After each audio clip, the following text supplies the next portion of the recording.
Hey there, I'm Peter Pinto and I got a question for you. How freaking long are you going to deal with that pain?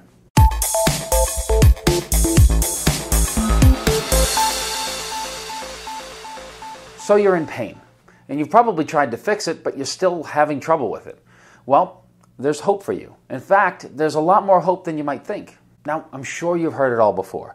Most likely you've already seen a doctor, physical therapist, chiropractor, or maybe even a massage therapist, and each time you've invested in trying to get rid of this pain, you're sold on the idea that this thing could be the answer to your problems. Of course, after a few months, or maybe even weeks, you start to very quickly realize that this pain really isn't going anywhere for a while. It may feel better at the moment while you're getting adjusted or massaged, but how often does that last? It seems like the pain goes away a bit, but then comes right back, right? In fact, in the chiropractic world, there's even a term people use to describe it, which is parking lot syndrome. Parking lot syndrome refers to the large percentage of people who feel great while in therapy or getting adjusted, but on their way out to the parking lot, the pain slowly creeps back. And I know this because a mentor of mine is a chiropractor. And, well, he was the one that told me. How do you like them apples? There's actually a reason for this. The sad part is, it's not a secret. It's just one of the basic principles of the human body neglected by health professionals all too often, and that's part of why you're still in pain. I'm not saying there isn't a place for chiropractic care or physical therapy clinics, because there is. You see, I made this video to shed some light on what pain actually is and how you can be rid of it for good. And the best part is, it doesn't matter how long you've had the pain, you can relieve it. Let's break it down to a few core concepts. Concept number one, pain is purely a manifestation of the brain. It's an action signal to try to get you to change your behavior, a survival mechanism designed to protect you from danger. Oh, that rhymes a little bit. Good show, old boy. And the most dangerous thing your brain can experience is a lack of information. Let me explain. The brain is a prediction machine, always trying to predict what may happen if you decide to move a certain way or lift an object. And it does this by collecting information from three sensory subsystems in your body. Your visual system, your eyes, your vestibular system, also known as the inner ear, and the proprioceptive system, which makes up all of the different signals received from the brain from the many peripheral nerves throughout your body. The brain receives all of this information into its mapping systems, and then it decides how safe your body is within its environment. How well you move, your level of strength, and the speed at which you move are all based on how well the mapping systems in the brain are being fed with information from these three subsystems. In the world of neurology, the term threat is used to describe danger. How much threat your brain perceives is again based on the clarity of the communication between the sensory systems and the brain. The more threat your brain perceives, the more pain you may experience. Here's something you may have never realized. Unless you've experienced some sort of traumatic event like a car accident or a bad fall, you've most likely never contributed to the fact that your pain took years to develop. First as a loss of strength, leading to a loss of range of motion, and then eventually the pain you know today. Weakness, tension, and pain are essentially all the same type of signal. First, your brain won't allow you to contract muscles if it can't predict clearly if you're going to hurt yourself or not when you contract them. Then, if the lack of communication persists, you'll experience tension in the area which leads to a loss of range of motion. We call this being stripped of degrees of freedom. When your brain is trying to prevent you from moving into ranges of motion, it may not feel as familiar within the mapping systems any longer. Just a quick example. If you've ever had shoulder pain, you may realize that you can't lift your arm completely overhead. If that's the case, your brain has decided that this range from here to here isn't familiar enough to allow your muscles to contract through the area. So it tightens it up to prevent you from going there. Or if you deal with back pain and you haven't been able to bend forward and touch your toes in years, it's for the same reason. Eventually, if the threat becomes great enough, your brain will fire off pain signals when you try to force your way through these areas that aren't as clear on the map. There are a couple simple ways to fix these mapping issues. One of which, of course, is movement. But not just getting up and moving around or performing basic exercises.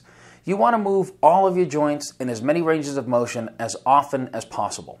We use a series of dynamic joint mobility drills here at FitLife Fusion, developed by Dr. Eric Cobb of Z Health Performance Systems, with over 60 mobility drills for every joint in the body, from your toes all the way up to your fingers.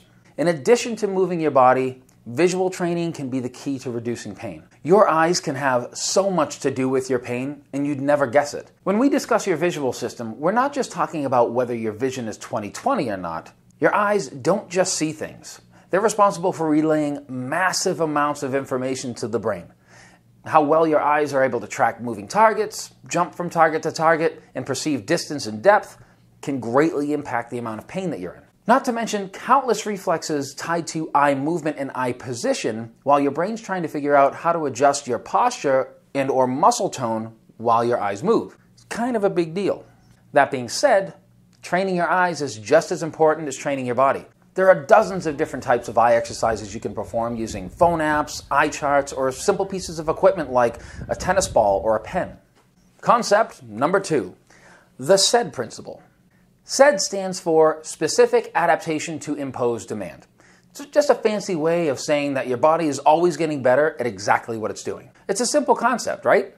Whatever you practice, you get better at. And that goes for, well, everything.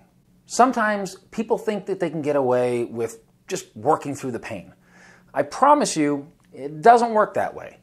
If you have some nagging joint pain or every time you move a certain way you experience pain, what you're actually doing is practicing pain. You're programming it into your mapping systems with every repetition.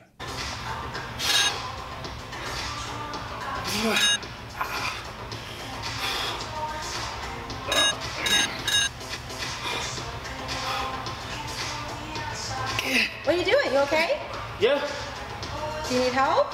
No, I'm fine. Okay. Yeah, why? I'm good. Okay.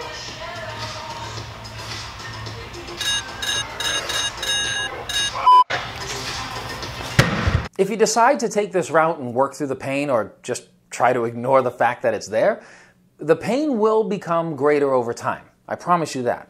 In fact, nerve endings which aren't even designed to carry pain signals can adapt to do so if you practice the pain long enough. This is a physical adaptation which leads to chronic pain. The point is, it's all a rep game. When a movement or posture becomes mapped into the system to equate to pain, the first thing we attempt to do is figure out a way to create a greater level of awareness within your mapping systems. And again, we use the same methods I mentioned before. Very often, within the first 15 minutes of the evaluation, we're able to figure out a drill to reduce the pain in that posture, which gives us a chance to retrain the brain to equate that movement to being pain-free. At first, the majority of the people that we work with believe there has to be some physical damage in the area if it hurts, and there isn't. Or even if there is some degeneration of tissue in the area due to the fact that it's been inflamed and in pain for so long, it's not enough damage to prevent them from reducing the pain immediately, putting them on the path to healing. The other big point that I have to make about SAID principle pertains to the long-term effectiveness of whatever it is that you're trying to do to remedy your pain. Look at it this way. If you're seeing a doctor or a therapist and your pain goes away while they're manually moving your body for you, the likelihood of the pain staying away is, well, highly unlikely. That's just not how the body works. Remember that thing we talked about earlier?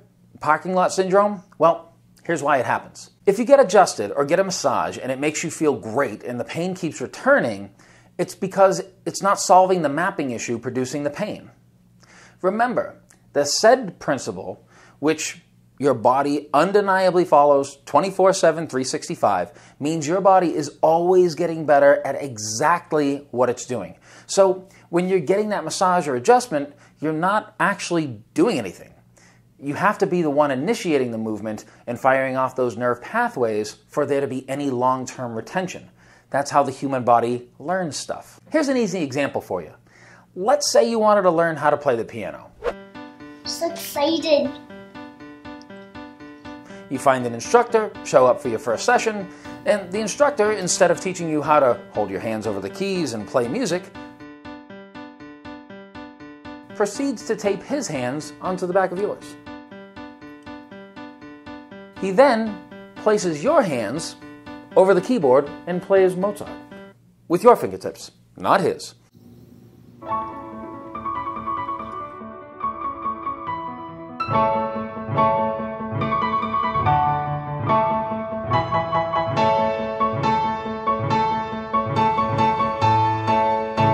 What will happen when he removes his hands from yours?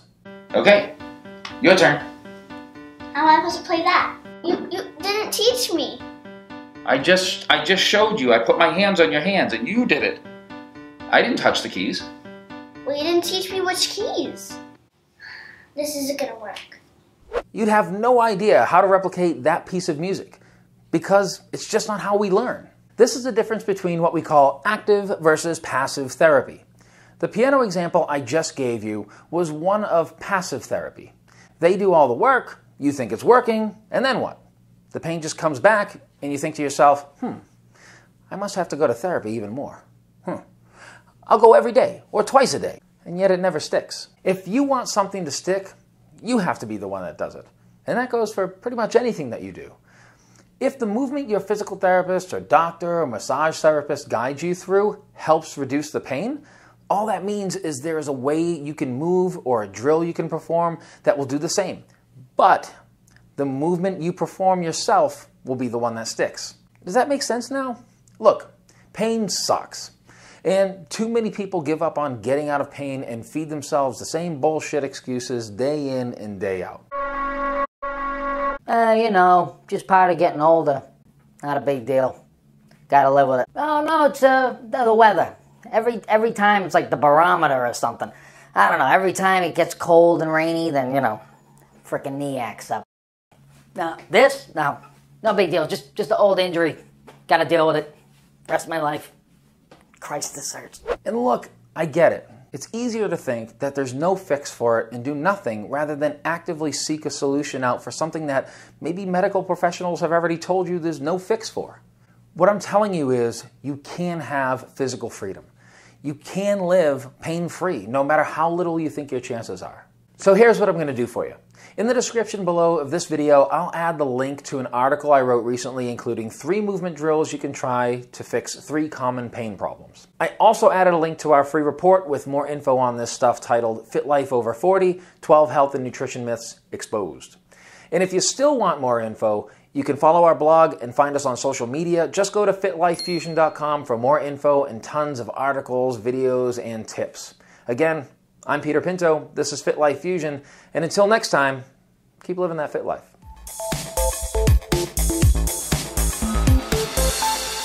And now my hands are all sticky, and I still don't know how to play the piano.